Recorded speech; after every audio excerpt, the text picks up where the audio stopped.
ఎర్రగొండపాలెం పట్టణంలోని అంబేద్కర్ జగజ్జీవన్ ఆడిటోరియంలో అంగరంగ వైభవంగా జరుగుతున్న సంపూర్ణత అభియాన్ కార్యక్రమంలో ఎర్రగొండపాలెం నియోజకవర్గ టీడీపీ ఇన్ఛార్జ్ గూడూరి ఎరిక్షన్ బాబు, కార్యక్రమ కేంద్ర పరిశీలకులు ప్రదీప్, జిల్లా అధికారులు పాల్గొన్నారు. ఈ సందర్భంగా ఎర్రగొండపాలెం నియోజకవర్గానికి కేంద్రం గుర్తించినందుకు కేంద్ర ప్రభుత్వానికి ఎరిక్షన్ బాబు ధన్యవాదాలు తెలియజేశారు. ఆరోగ్యకరమైన, సాధికారిత, సంపన్నమైన సమాజం వైపుకి ప్రజలందరూ నడిచే విధంగా ముందుకు నడవాలని, ప్రతి మండలాన్ని ఆకాంక్షిత నుండి స్ఫూర్తిదాయక మండలంగా తీర్చిదిద్దడానికి ప్రతి ఒక్కరూ చేతులు కలపాలని తెలిపారు. అనంతరం అందరూ సంపూర్ణత అభియాన్ ప్రతిజ్ఞ చేశారు.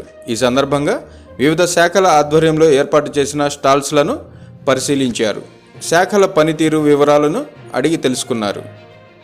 ఈ కార్యక్రమంలో జిల్లా, నియోజకవర్గ, మండల స్థాయి అధికారులు, ప్రజాప్రతినిధులు, విద్యార్థులు పాల్గొన్నారు.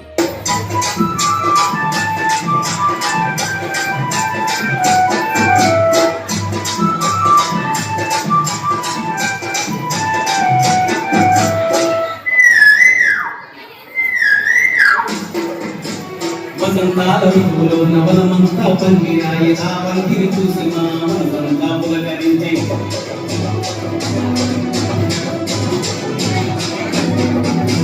వసంతాలలో నవనమంతా పందిరాయి ఆ పందిరి చూసి మా మనసంతా పులకరించే. కృష్ణమ్మ జల జలమని నవ్వేటి గోదావరి రోజులు, జల జలమని నవ్వేటి గోదావరి రోజులు. చిన్న పిల్లల గమ్యం చిందేస్తాము, చిన్న పిల్లలాగా మేము చిందేస్తాము, తల్లిలాగా మేము ఆడేస్తాము. చిట్టువాళ్ళమయ్య మేము చిట్టువాళ్ళము, కళ్ళ పక్క విరుగని అడుగు బిడ్డలము. చిట్టువాళ్ళమయ్య మేము చిట్టువాళ్ళము, కళ్ళ పక్క విరుగని అడుగు బిడ్డలము.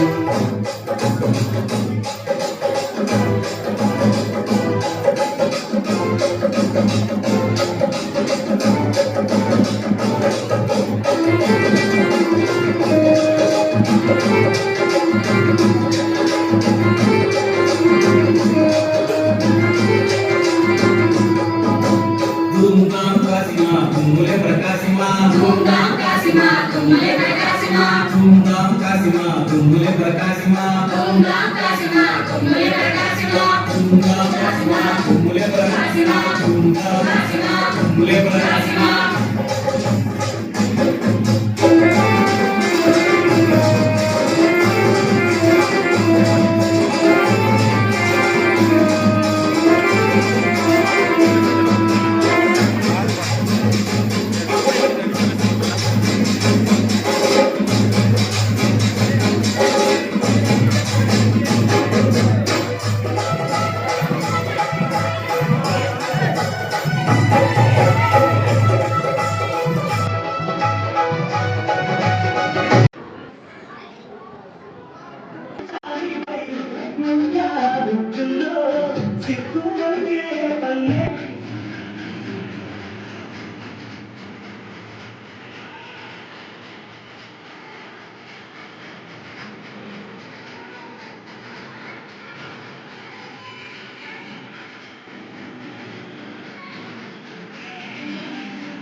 ఆ ఫలితాలన్నిటినీ కూడా గ్రామ ప్రజలకి ఆ ప్రోగ్రామ్స్ లో అర్హులైన వారందరూ కూడా చెందాలనే ఒక సంపూర్ణ లక్ష్యాన్ని నిర్దేశించి ఈ కార్యక్రమాన్ని రూపొందించడం జరిగింది. మనం ఇప్పుడు అందరూ కూడా అధికారులందరూ కూడా చెప్పారు, హెల్త్ సంబంధించినటువంటి విషయాలని కూడా చెప్పారు. ప్రధానమంత్రి గారు అదేవిధంగా మన రాష్ట్ర ముఖ్యమంత్రి వర్యులు శ్రీ నారా చంద్రబాబు నాయుడు గారు ఆంధ్రప్రదేశ్లో ఏ కార్యక్రమం దిగ్విజయంగా అమలు జరగాలన్నా కేంద్రానికి సంబంధించినటువంటి కార్యక్రమాలు అయితేనేమి ఆ ఫలితాలు సాధించాలంటే ఖచ్చితంగా రాష్ట్రంలో ఉన్నటువంటి అధికారులు ప్రజాప్రతినిధులు అందరూ కూడా ఒక సంకల్పం తీసుకొని దాన్ని ముందు కొనసాగితే కానీ ఈ ఫలితాలు రావు. ముఖ్యంగా నరేంద్ర మోడీ గారు, మన ముఖ్యమంత్రి చంద్రబాబు నాయుడు గారు, మేడం గారు ఇప్పుడే చెప్పారు, 1997లో స్వయం సహాయ గ్రూపులు, డ్వాక్రా గ్రూపులు ఏర్పాటు చేసింది మహానేడి రాష్ట్ర ముఖ్యమంత్రి నారా చంద్రబాబు నాయుడు గారు. మనమందరం కూడా గుర్తు చేసుకోవాలి. మహిళా సాధికారిత సాధించాలని, మహిళలు వారు స్వయంగా అభివృద్ధి చెందాలా, ఆ కుటుంబాలు బాగుపడాలా, వారికి సరైనటువంటి ప్రభుత్వ ప్రోత్సాహాలు ఇచ్చి ఆ కుటుంబాన్ని ఆర్థికంగా పెంచి వారి బిడ్డల యొక్క జీవన ప్రమాణాలను మెరుగుపరిచే దానిలో ముఖ్య భాగంలోనే డ్వాక్రా గ్రూపులు ఆ రోజు నిర్ణయించడం జరిగింది. ఈ రోజు వరకు కూడా ఈ రాష్ట్రంలో మహిళలు వారి కాళ్ళ మీద వారు నిలబడి ఆ కుటుంబాన్ని పోషించుకుంటున్నారంటే ఆ రోజు చంద్రబాబు నాయుడు గారు మదిలో మెరిసినటువంటి ఒక ప్రత్యేకమైనటువంటి ప్రణాళిక కలిగినటువంటి ఈ డ్వాక్రా గ్రూపుల యొక్క స్థాపన అనేది ఈ రాష్ట్ర మహిళలు అందరూ కూడా వారి జీవితాలను బాగుపరిచిందని చెప్పేసి నేను విశ్వసిస్తున్నాను. దేశంలో ప్రజలందరూ కూడా ఆరోగ్యపరంగా, ఆర్థిక పరంగా పురోగతి సాధించాలన్న ఒక దృఢ నిశ్చయంతో ఈ కార్యక్రమాలను కూడా చేస్తూ ఉన్నారు. మనం చూసాం ఇప్పుడే ఆరోగ్యపరంగా ఒక బిడ్డ ఆమె ప్రెగ్నెన్సీ కన్సీవ్ అయిన దగ్గర నుంచి బిడ్డ పుట్టేంత వరకు ఏ విధమైనటువంటి ఆరోగ్యకరమైనటువంటి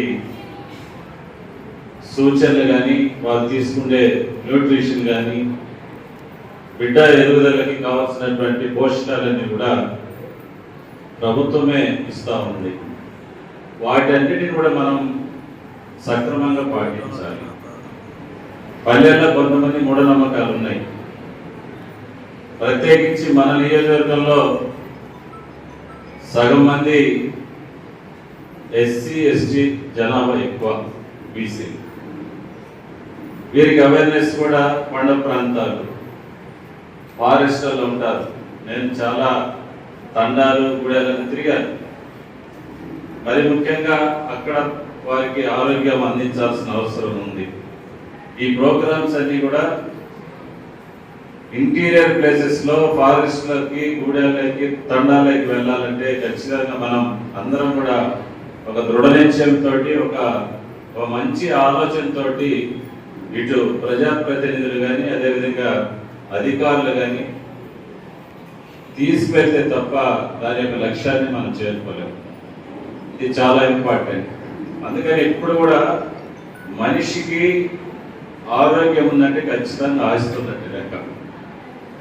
ఈ రోజు ఉన్నటువంటి జీవన ప్రమాణాలు, జీవన శైలి మనిషిని అనేక రకాలైనటువంటి ఆలోచనలు, ఆ ఆలోచన వల్ల అనేక రకాలైనటువంటి వ్యాధులకి గురి చేస్తున్నటువంటి పరిస్థితిలో ప్రభుత్వం అందిస్తున్నటువంటి ప్రోత్సాహాలన్నీ కూడా మనం ఆలోచన చేసి పాటిస్తే జబ్బులు వచ్చినప్పటికీ వాటిని సరైన కాలంలో సరైనటువంటి ట్రీట్మెంట్ తీసుకుంటూ వాటి నుంచి మనం దూరం కావాల్సినటువంటి అవసరం ఉంది.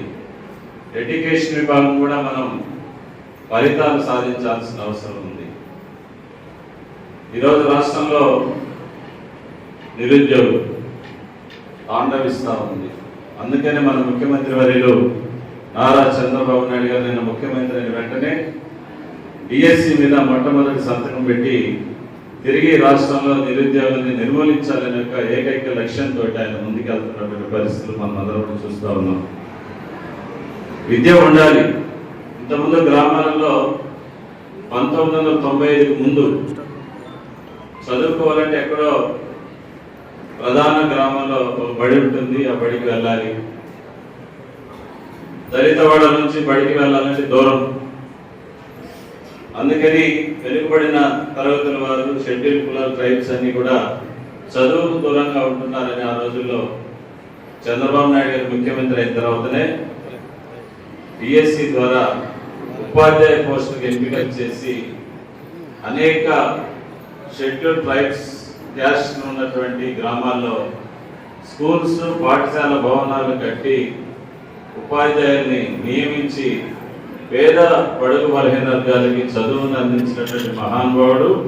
ఈ రాష్ట్రంలో 2 లక్షల పైగా ఉపాధ్యాయ పోస్టులను ఎంపిక చేసినటువంటి ఘనత ఈ రాష్ట్ర ముఖ్యమంత్రి నారా చంద్రబాబు నాయుడు దక్కుతుందనేది మనం అందరం చూసుకోవాలి.